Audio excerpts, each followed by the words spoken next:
Ka whakaporea rea pea te ua I Te Kapa Ōpango me tā rātou tukina kia Āketina I te whiringa whaiti o te ipu o te ao hei nei rā whakanā. Ko Michael Chika, te pauako o ngā puma, tētahi kāre I te aro ki te ātahu o Te Kapa Ōpango. Anei te pūrongo a Shakayla Andrews-Alapaki o Tahu News, atu I te whenua o Wiwi.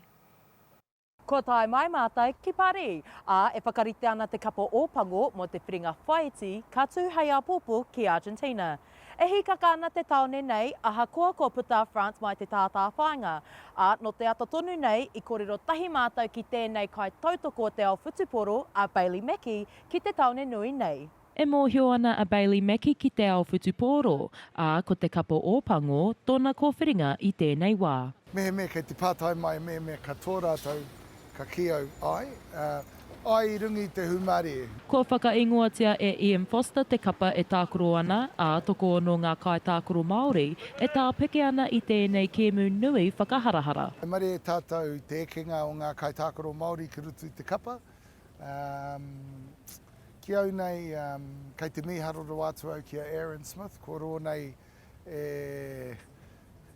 E tākoro ana mō tēnei tīma, engari ko te teiteitanga o tēnā tākoro he pakari tonu. Mai te wai tīma te I rutu te tīma, taino mai ki tēnei rā.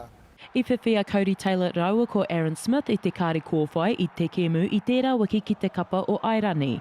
Kamutu e ki ana a Foster, ka noho mā tāmua te whakaraupapa. It's always critical.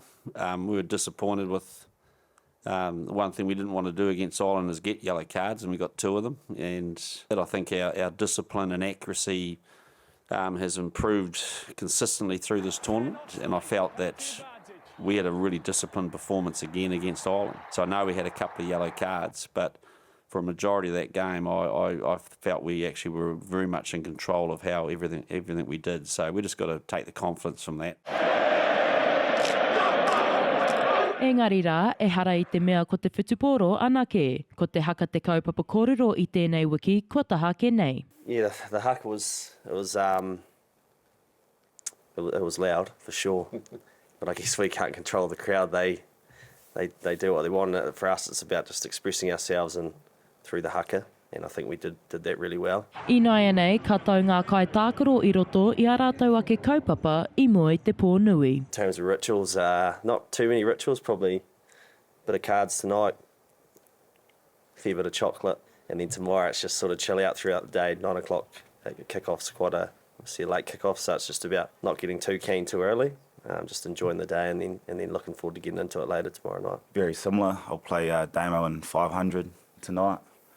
Hopefully get the W and then enjoy tomorrow. Obviously late kick-off, so you have a lot of time in the morning, catch up with family and my partner, and then we're into it. Ko tahi te panonitanga tā te kai whakahaere o Argentina, a Michael Chika, mai te tima I toa I tērā wiki kia Wales. Engari, e aro pū ana Te Kapa Ōpango kia rātou anō, kia whai tūranga rātou ki ngā whiringa toa, ka tū hei tērā wiki.